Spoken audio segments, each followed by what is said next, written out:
Hello, I'm Infamous Fear. What's that? It's time for Infamous Queer! Pride, pride, pride, darling, darling, pride, pride 95! It's been a while since we dived headlong into the cinema of the 1990s, a time when a particular kind of gay movie was prevalent above all others. No! I don't want them to see me! I'm hideous! That's right, the stupid gay movie. In the 90s, mainstream society was still a little apprehensive about LGBT people. The AIDS crisis had just happened, Don't Ask, Don't Tell was just coming into effect, and there were no civil partnership laws or marriage rights just about anywhere. As a consequence, mainstream depictions of LGBT people tended to be comedic, sexless and safe. And thus, while the 90s had its fair share of LGBT-themed Oscar bait, as well as independent films that took a more nuanced approach, one genre of gay movie rises far above the others, resplendent and glittering in the sun.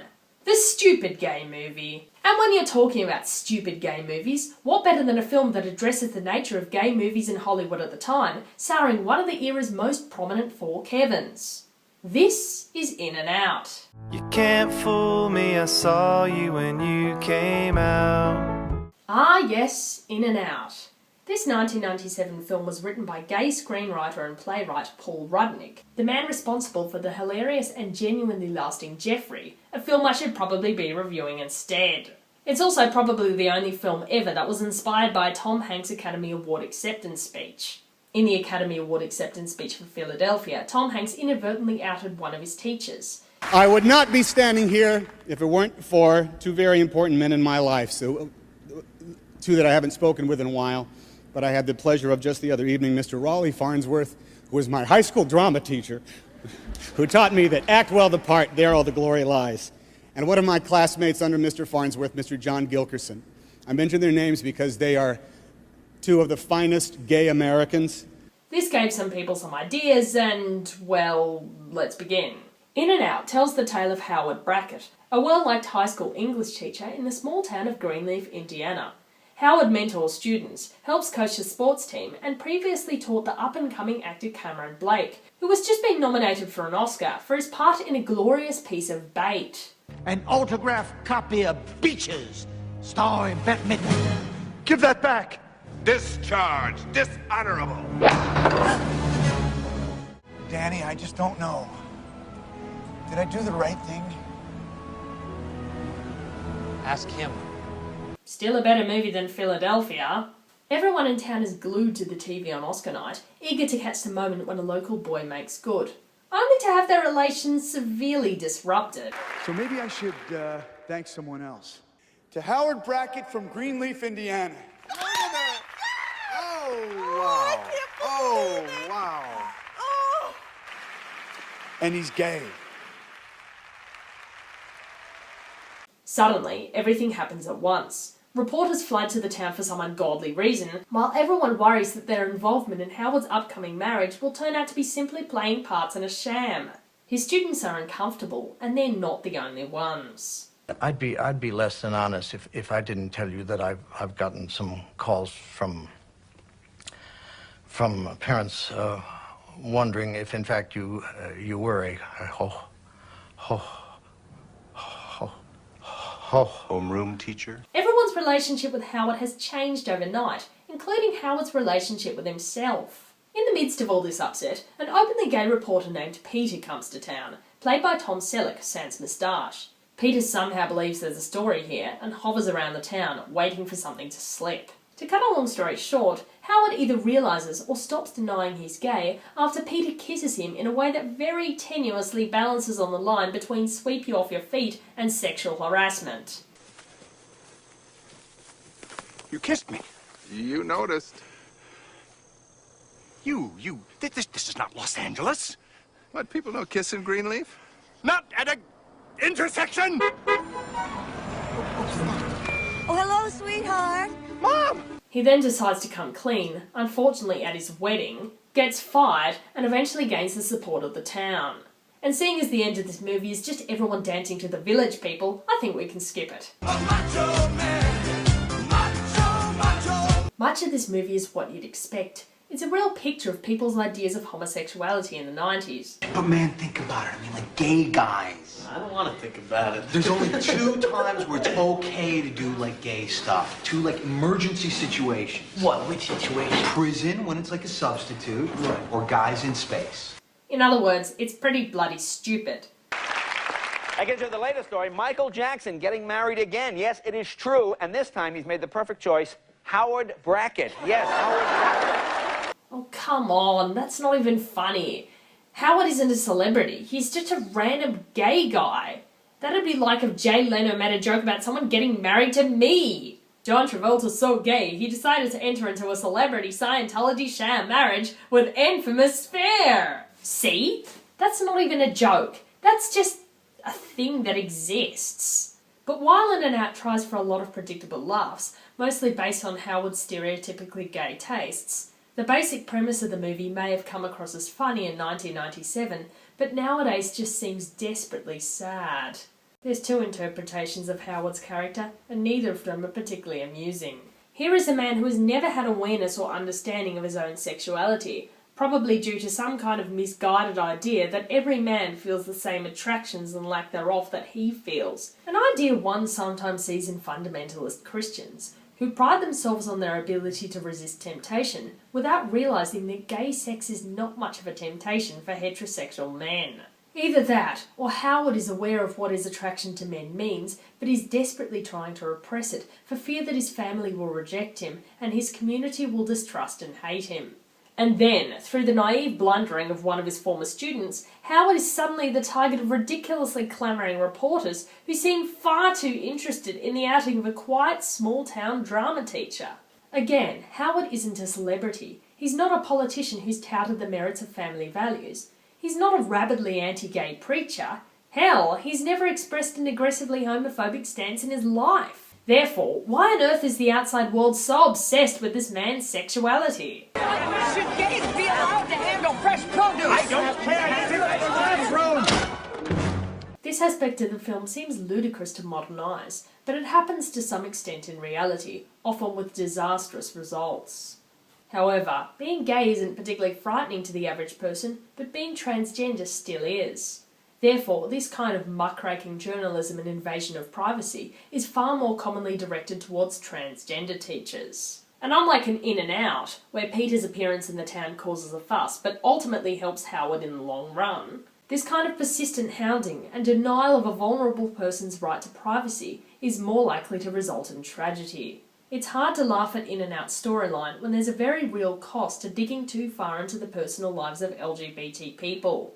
I'm not trying to say that Howard's situation is the same as that of a transgender woman, but there's no guarantee that the situation would have turned out as well for him as it did. It's not just a case of Howard staying true to himself. For all Peter knows, Howard's coming out might not actually be safe. Do you enjoy teaching? No, I don't enjoy it. You don't? No, I love it. It's my life. Then you'd miss it. Are you threatening me? No. I'm your friend. Friends don't threaten. No, they don't. Friends warn. And you are getting married, aren't you? But are you saying that if I weren't getting married, I'd be fired? Cameron's outing may not have been malicious, but it certainly had consequences. But apart from the more serious aspects of the film's premise, In and Out relies on a pretty low-down, silly excuse for humour, where Howard's homosexuality is portrayed through his stereotypically flamboyant tastes rather than any potential attraction he has towards men. But I am not gay! What was Streisand's 8th album? Color Me Barbara. Stud. Everyone knows that. Everyone where? The little gay bar on the prairie? Now, lazy stereotypes do make their way into other queer movies, but usually they're not the whole grounding of the film, but are instead just a small detail or one-off joke. In But I'm a Cheerleader, it's Megan's stereotypically gay aspects that lead everyone but her to believe that she's gay, but the rest of the film is focused on her realisation of her sexuality and how she can live with it. On the other hand, stereotypes are almost all that In and Out is brave enough to include. If you're bored enough to read IMDb reviews of the film, a common complaint is that the film would have been more interesting if Howard were, in fact, not gay, but were instead a heterosexual man with flamboyant tastes. I'm not sure this would be the case, but it's certainly lazy and not particularly funny to have to trudge through countless references to Barbra Streisand and all other things camp. On the other hand, the film's handling of Howard's character is far more sensitive than you'd think. Kevin Kline's performance is really quite good, meaning that Howard is portrayed more as an actual three-dimensional human being than simply someone to laugh at. There are moments in the film when his confusion and worry about who he is and whether he's doing the right thing really comes through. Even a sillier scene, where Howard tries to use the tape to help him relearn some essence of masculinity, shows him confronting the fear that being gay means that he's not good enough. So, how did you do, pussy boy?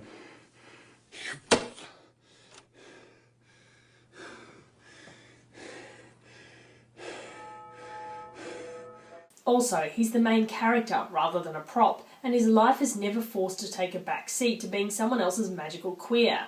This is probably because In and Out, unlike many of the other queer films of the period, was actually written by an LGBT person. Among Howard's confusion and his fiancée Emily's histrionic nature, Peter is the moderating force in this film, and he's a rarity for films from this time period, a non-tragic, non-stereotypical gay character.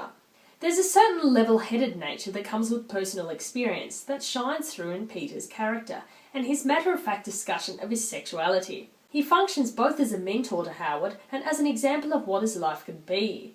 Hell, the way he says "I'm gay" rings with the tone of someone who's very used to the idea and has said so several times before. You couldn't possibly understand what this is like. Howard, I'm gay. You're what? I'm gay. I came out. It has a certain tone of experience to it. As someone who's come out probably hundreds of times before, it's a tone I recognise. In the end, In and Out represents a very positive outcome from a potentially catastrophic situation, and we're left with the overwhelming conviction that Howard did the right thing, and that this alarming moment in his life was probably for the best.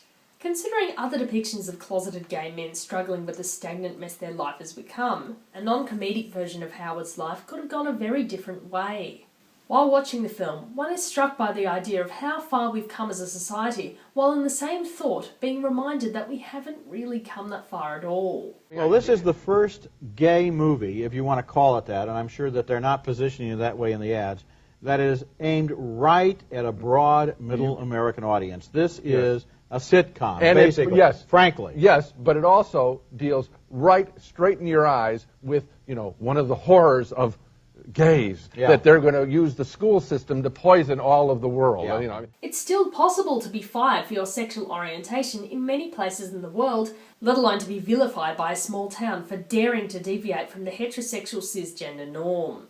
There's still a lingering panic that LGBT teachers will be predatory towards their students, and as a society, we're still far too interested in violating and ignoring people's right to privacy.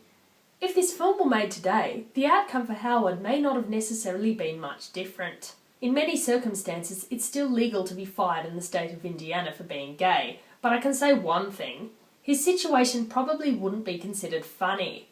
So that was In and Out, a film simultaneously too stupid to actually watch, while somehow still relevant.